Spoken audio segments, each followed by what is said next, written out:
look, and just to give you an idea of where we parked, the van's there, look. Oi, oi. This is a 2-star car park. 2-star out of 5.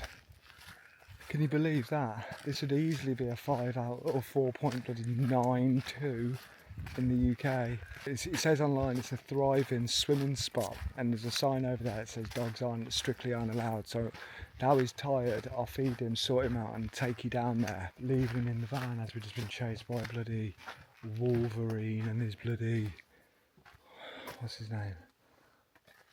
That superhero that somehow is paired up with Wolverine all of a sudden.